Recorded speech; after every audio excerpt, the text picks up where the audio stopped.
grabamos, grabamos. Okay, Tasha, that's very interesting for us. That program, working with families, parenting skills, that's very important for us in Jukoni and also for many organizations present in this conference. So, what are the positive outcomes you can realize after being practicing this ACT Raising Safe Kids?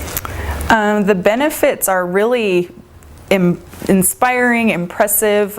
With our teams all around the world, they all say the same thing. We have this annual leadership meeting in Washington, D.C., where all the people from different countries come, and we troubleshoot, we solve problems, we try to help each other with any kinds of obstacles we're facing. But they always report back, the parents love the program. They ask if they can do it again. All the parents in every country write letters, "This changed my life, thank you so much." And some of the countries have the parents helping to facilitate the next group of parents if they had parents who were really learning the messages and things like that. So the program is non-judgmental.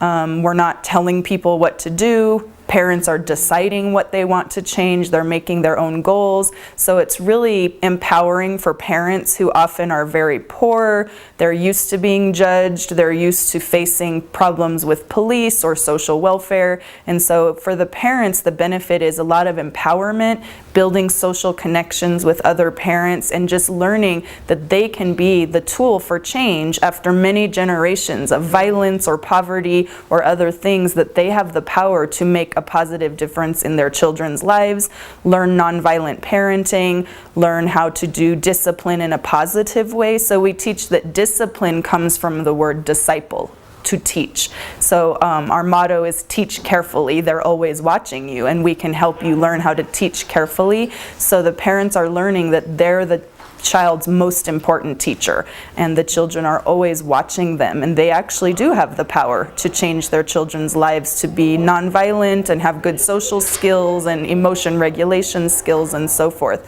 So our research evaluations have shown that around, I think we've evaluated about 6 countries so far, and they always show a reduction in harsh and coercive parenting, reductions in spanking, positive discipline increases, the attachment increases with more nurturing behaviors by parents, and then we're just starting to evaluate children's behavior. So it's only been in the US and Brazil that we've looked at the child's behavior, and teachers are reporting less bullying behavior in the classroom, less aggressive behavior. Parents are also reporting less aggressive behavior by the children. Very good. And what kind of tools do you use for this parenting training? What are the techniques? The techniques, yes. Yeah, well, we base the techniques on how adults learn, which is usually hands-on. Most people, including kids, learn better that way too. So it's not lecturing. We maybe have about 15 minutes of lecture per each 2-hour session.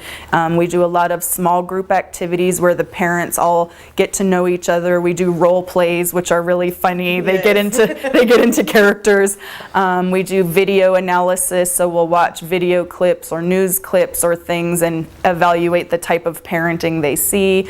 There's a lot of emphasis on critical thinking about the practices that they use, why they use them, and trying to think about everything you do. Even if you decide to keep spanking your children, do it thoughtfully for a reason with a goal in mind. And once they start thinking about the justifications for everything they do, they realize that what they want for their children really is not being benefited by hitting children.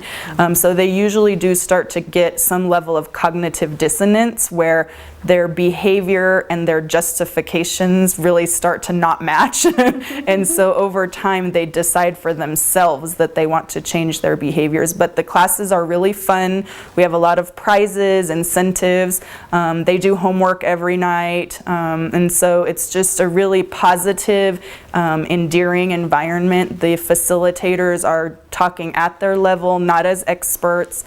but it's just very warm and it's a fun time. And we have a children's program that's affiliated with it. You don't have to do the children's program, but for example, we have college students babysitting the kids in another room, and they'll do a lot of games and activities related to the curriculum too.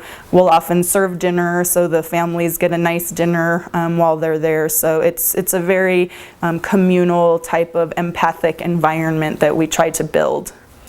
This sounds really interesting. I'm sure we are going to continue collaborating on these topics, on these trainings, because it's very important for Jukoni to continue expanding our knowledge and our practices. Thank you very much, Tasha. Thank you so much for having me. It's been a pleasure. Thank you. Oh.